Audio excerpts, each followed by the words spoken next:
That Naturopathic Podcast. TNP. Hello there. Hi, and thanks for joining us. I'm Dr. Michelle Pobega, naturopathic doctor. And I'm Dr. David Miller, ND, and we hear your frustrations. This show is for you.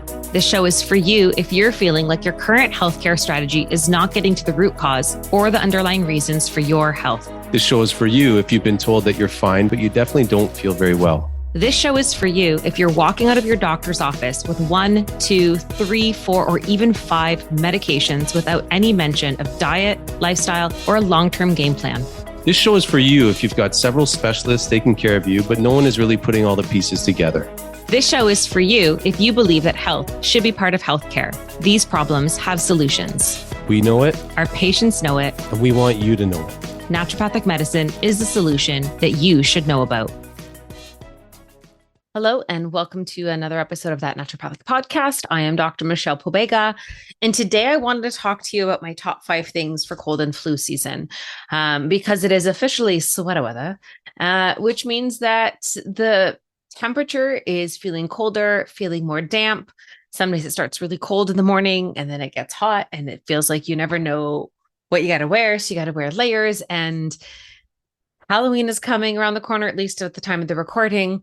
And that means we're going to consume more sugar, and Thanksgiving passed. And then it just feels like it's one celebration after another. And then we wonder why we are vulnerable, and we continue to push through this colder season when really we should be slowing down. So I always ensure that I have certain things in the house to support me when it is this season, to ensure that I have reduced risk, or I have lessened any vulnerabilities I might innately have for catching a cold or getting sick. And it doesn't mean I don't catch colds, but I have these things to mitigate that, and then to also help my body recover from a cold. Now, I want to start by saying none of what I'm recommending, none of my top 5, not that I'm recommending anything, always speak to your doctor. None of my top 5 are meant to suppress symptoms. None of my top 5 are meant to reduce your cold symptoms that you can just push on in life. The things that I do encourage my body to detox, encourage my body to exact an immune response, encourage my body to have the tools and building blocks for my body to show up for myself. When you have cold symptoms, we don't want to suppress them. Just taking a Sudafed or a Tylenol cold and flu or sinus or whatever might make your symptoms minimal, but doesn't actually help you fight off the infection or the virus that started these things. Part of our body's reason for making mucus is to also clear the irritant out of our system. Part of the reason we cough is to clear things out of our chest. So for me, it's about enhancing my nutritional status so that I have the building blocks that I need to support my immune system, to help fight off the virus or bacteria, whatever that's taken me down. It is to provide herbs and nutrients that maybe have antiviral and antimicrobial properties to assist my body and to support immune function through like macrophages or innate immunity.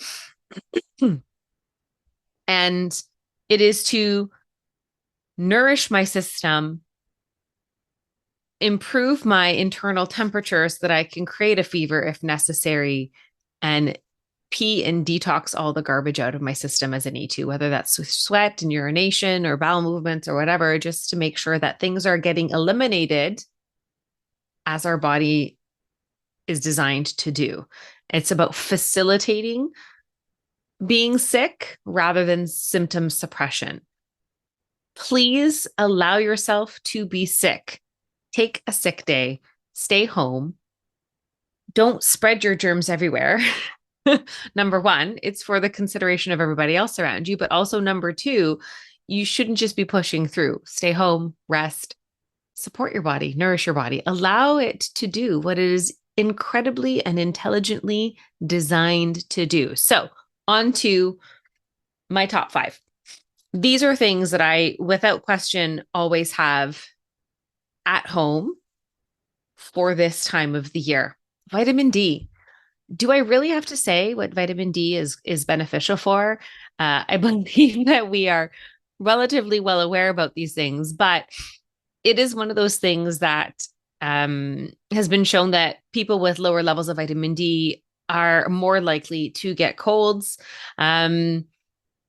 And effective doses can also help with a numerous amount of symptoms, but adequate vitamin D status really seems to be fantastic for our immune system, for infections.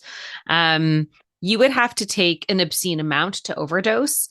However, anything over 2,500 international units is considered a prescription, and you might need a prescribed dosage if you need to take something above and beyond that. So I would stay within that range unless you are told otherwise by your healthcare practitioner. But this is amazing. I take it every day through cold and flu season. I don't take it so much during the summer because I'm outside a lot more. I'm getting more sunshine. I have more skin exposure to the sun because I am mindful of getting some sun exposure without sunscreen in the morning when the sun isn't wildly strong. And then I'm a little bit more liberal with my vitamin D, I would say, throughout the cold and flu months. Pardon me, I'm going to cough. So this is something I always have in my arsenal. So this always stays in my medicine cabinet. So when I need it, it's there. Another one that I love, and I don't take just all day, every day throughout the year, but I will bring in a little bit more readily, maybe not every day, but still more regularly, is zinc. So zinc has been shown to reduce the duration of a cold and cold symptoms, especially if you can start taking it within 24 hours of cold symptoms appearing. It can reduce the severity of cold symptoms as well, which is amazing. And there have been numerous studies to show that zinc does have some role to play in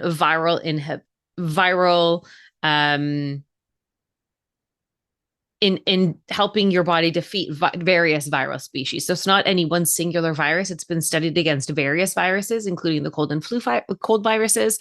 But it seems to inhibit viral protease and polymerase enzymatic processes, as well as physical processes such as viral attachment, infection, and uncoating. The detailed mechanisms of how zinc kind of has an antiviral or helps kind of thwart the replication of viruses. I think there's still maybe a little bit on the fence about the exact mechanisms, and it's not fully clear, but there has been shown to help reduce replication and reduce the severity, duration, and symptomology of viral types infections like the common cold. So zinc is something that I have.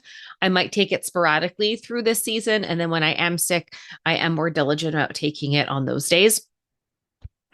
Another thing that I always have in my medicine cabinet is echinacea. Now, when I was working at the Big Carrot in a health food store, working through cold and flu season was always interesting because people would come in and cough on you and sneeze on you when they were coming to get their own remedies when they were sick. And I started to notice, I was like, I was getting a lot more colds those years. So I started taking echinacea after, I believe it was Vogel, the company Vogel came in to talk about Echinoforce and discussed how echinacea benefits the immune system, how it can increase your macrophages, and your macrophages are like basically the parts of the immune system that like gobble up garbage and microbes and stuff like that in your system. But how it's also immunomodulating. So it's not just revving the engine in one direction. So when you listen a few episodes back, we talked about andrographis, which is more unilaterally revving the engine for an immune amplification of activity for a very specific period of time.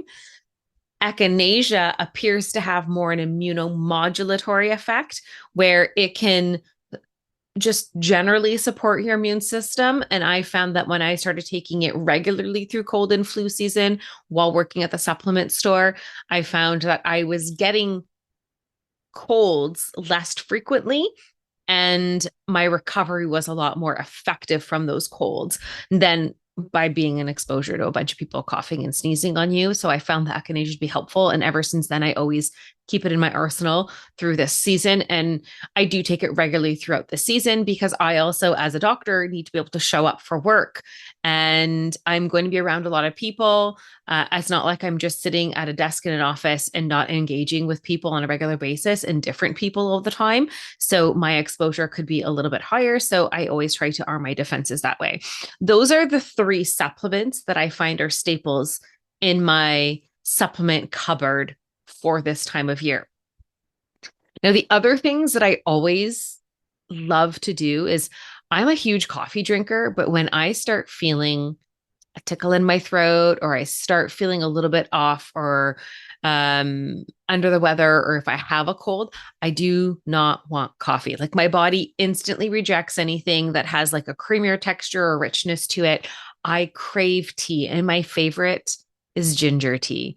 I freaking love ginger. Ginger has so many beautiful benefits. It is naturally anti-inflammatory. It has many different types of antioxidants. It can help with digestive function. And it does have some really awesome properties when it comes to supporting the immune system. I personally like it in tea form. And drinking it feels like it warms my insides and almost makes me sweat a little bit as well and increases my body temperature, which I find I tend to run cold. And part of why we get a fever when we're sick is by regulating our body temperature, we can create a less hospitable environment to viruses and infections. And because I tend to run cold, I really do crave warm, hot drinks during this time to almost like, it almost feels like it helps me regulate. But I find that I will start to sweat and I will start to get warmer when I drink ginger tea. So I just personally like that for myself. But it's one of those remedies that's been used traditionally for a long time for coughs, colds, sore throats. In traditional Chinese medicine, it can be used to treat mild symptoms of a cold, like runny nose and nasal discharge, headaches, neck and shoulder pains. It's awesome and it's easy. And I recently learned about freezing your ginger to make it last longer. Because then as I would have it, and then I would forget about it. And then when I needed it, it was like weird and shriveled up, not really great anymore. And I learned from both my sister and a friend of mine that they freeze their ginger now. And that has been a game changer. And then I take like a cheese grater and I grate it into my mug and I just pour hot water on it, which means I don't have to steep it as long because it's in such smaller, finer pieces. So it steeps quickly. And then I'll even just chew on it. Once I've had my tea, and it's fantastic. And it warms my cold, frigid heart to drink ginger tea during this time of the year. But I highly recommend that. And it's just something you can keep in your freezer and always have on hand. I would say an honorable mention alongside this is crushing a garlic, what am I saying? A garlic, chewing it a couple of times, then holding it under my tongue. So the allicin gets activated when there's an enzyme reaction when garlic is crushed. Allicin, the active component that has antimicrobial properties, doesn't really happen in a whole garlic clove. When it's crushed, allicin is released through an enzymatic reaction. So I will like crush it and then put it under my tongue. And my boyfriend taught me this. His Filipino uncle would always make him do this, and it burns like HE double hockey sticks. And it takes a lot of strength to keep that under the tongue, and it's burning and you're salivating and I'm just swallowing hot spit back with the garlic and allicin. But I swear to God, it really helped the last time I had a cold. I think it really sped things up. So I did it a few times. You can also crush it in like a shot glass with a little bit of warm water and take it down and then try to hold that underneath your tongue just to minimize a little bit of the heat. But if you want to go for gusto, just go for it. And at the very least, maybe like crush some garlic, chew it a few times, and then take it back. You're going to stink. That's just how that's going to be. But garlic is awesome. So garlic does have antimicrobial properties. I use it in various herbal blends when I'm trying to address gut bacterial imbalances or excessive fungus or yeast or issues of that sort. Garlic is amazing. And because it works on the microbiome, a lot of times cold and flu seasons, like maybe they can start off viral, but a lot of times I find it's the bacterial overlayer that tends to keep us in a weird holding pattern. That's when your mucus starts to get more yellow because things are stagnant, so bacteria flourish. So I like the garlic to help continue to facilitate the flushing of those things out. And it's been used again, culturally, traditionally as a cold remedy. You can also make a cough syrup or a cold remedy with raw, unpasteurized honey and huge amounts of garlic. And you kind of let the honey and garlic ferment with each other. And then it produces this really incredible honey garlic cough syrup and immune supportive cold and flu type of homemade remedy. It's pretty awesome. So I think garlic is also a little honorable mention when it comes to foodstuffs to have around the house. And the last thing, so we did vitamin D, we did zinc, I did echinacea as supplementary things, and I always keep fresh ginger now. I always have garlic in the house already, but I make a point of keeping fresh ginger, and now that I can store it smartly in the freezer, game changer for cold and flu season when I need it in a pinch and when I have when I'm feeling a little bit under the weather or unwell. And the last thing I love is bone broth. This is the season where I'll go to the butcher's and I will buy organic chicken bones, beef bones, pork bones, stock bones, whatever, and I will make homemade broth. So nutritive, so nutritious. And it's like, what do they call it's like homemade penicillin, or isn't there like some Italian chicken noodle homemade soup that they call Italian penicillin? But this is one of those things that it helps heal mucous membranes, so your lungs, it nourishes and it helps the healing capacity of your lungs and your gut tissue. If you're making it with things like your garlic and your onions and your carrots and your celery and fresh herbs, there's so many nutrients in there. It's chock full of collagen. It's also not hard on your digestion. And it's full of electrolytes and minerals and vitamins. It can have some anti-inflammatory effects. It's this age-old, wonderful elixir. And I try to always make some and then keep it in the freezer. So when I need it in a pinch, I can sip on that as well. And I guess part of why I like broth is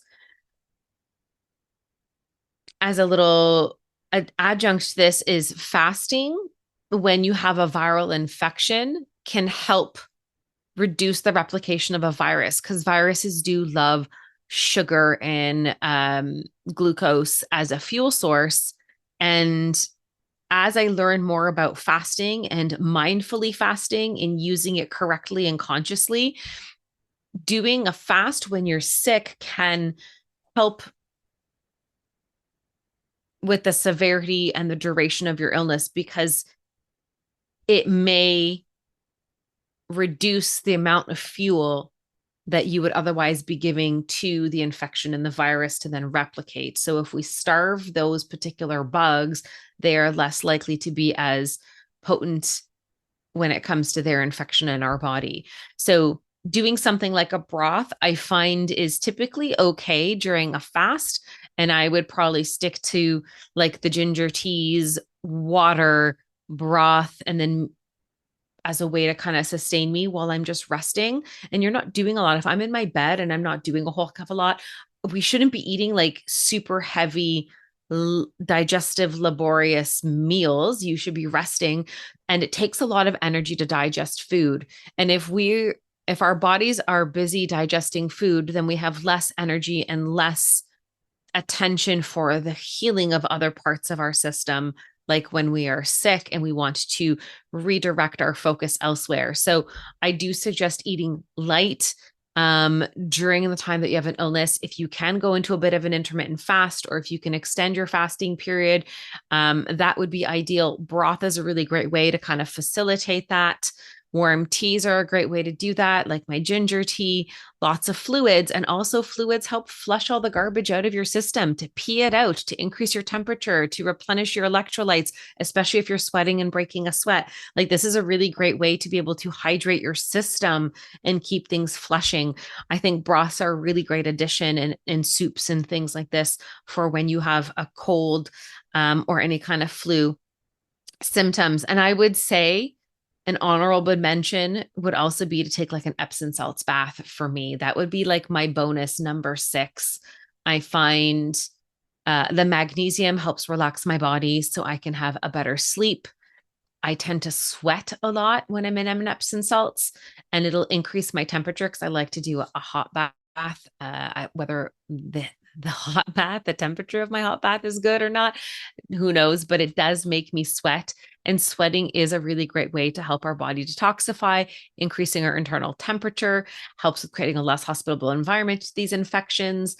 The magnesium improves detoxification from the Epsom salts, and the Epsom salts improves detoxification, but the magnesium also helps relax your body.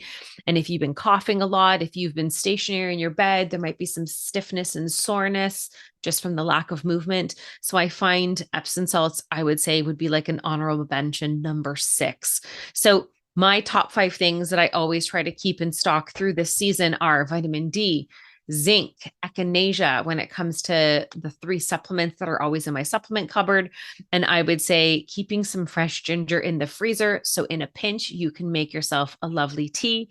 And also making sure to have some fresh homemade chicken stock. Sorry, vegetarians or vegans, that might not be your jam, but at least a vegetable-based broth.